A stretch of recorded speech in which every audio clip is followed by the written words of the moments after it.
Assalamualaikum warahmatullahi wabarakatuh. Perkenalkan, nama saya Tia Sapitri. Di sini saya akan menyajikan hasil presentasi dari kelompok 2.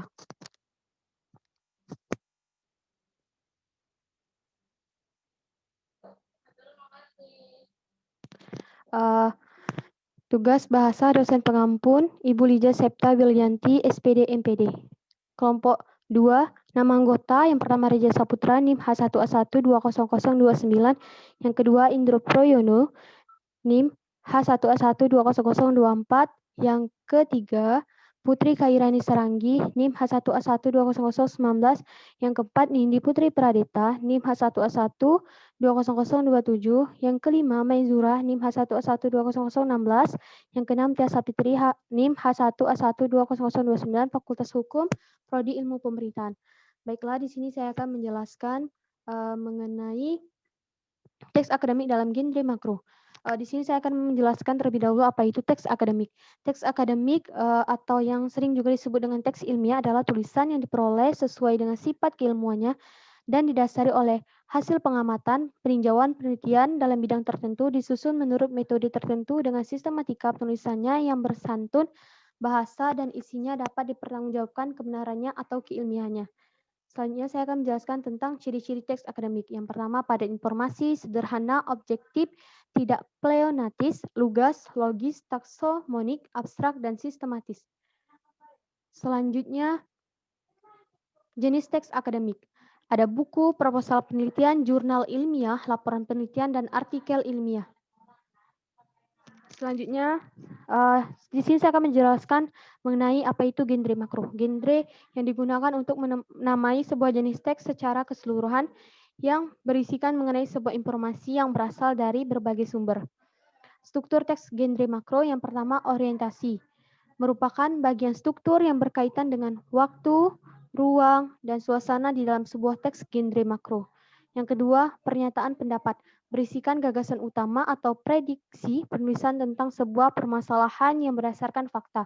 Ketiga, argumentasi menjelaskan secara lebih mendalam pertanyaan, pendapat, atau tesis yang diyakini kebenarannya oleh melalui penulis dan pengungkapan fakta-fakta sebagai penjelasan argumen penulis. Keempat, penutup berupa sebuah penegasan kembali tesis atau pendapat yang dikemukakan oleh penulis tetapi dengan kalimat yang berbeda.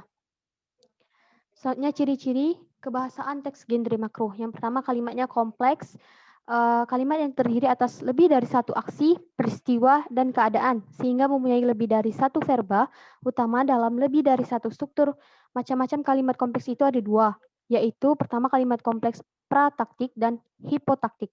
Yang kedua kata rujukan, kata yang merujuk pada kata lain yang telah diungkapkan sebelumnya, yaitu sebagai berikut: rujukan benda atau hal, tempat, orang, yang diperlakukan seperti orang. Yang ketiga, konjungsi atau kata penghubung. Kata atau ungkapan penghubung antara kata, antar prasa, antar klausa, antar kalimat konjungsi terbagi dua, yaitu konjungsi koordinatif dan subordinatif. Yang keempat, kata sifat. Kata sifat kelompok kata yang mampu menjelaskan atau mengubah kata benda atau kata ganti menjadi lebih spesifik.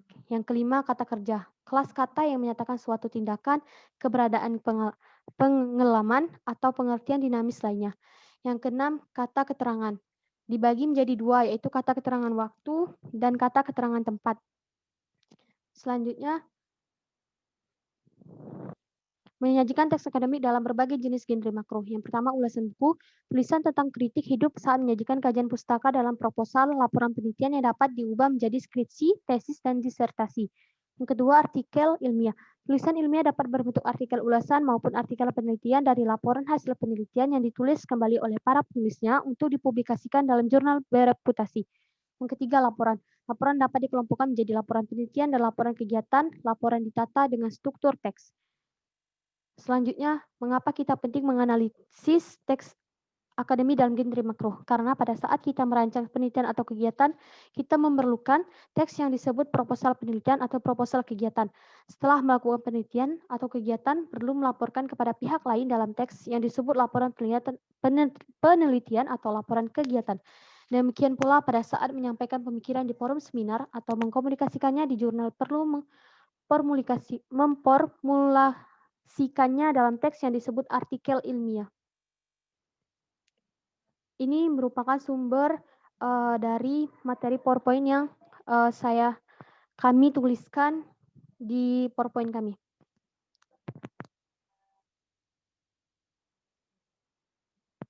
Terima kasih. Sekian presentasi dari saya. Jika ada kata salah ataupun materinya kurang sempurna, mohon maaf. Billahi taufik wal hidayah. Wassalamualaikum warahmatullahi wabarakatuh. Terima kasih.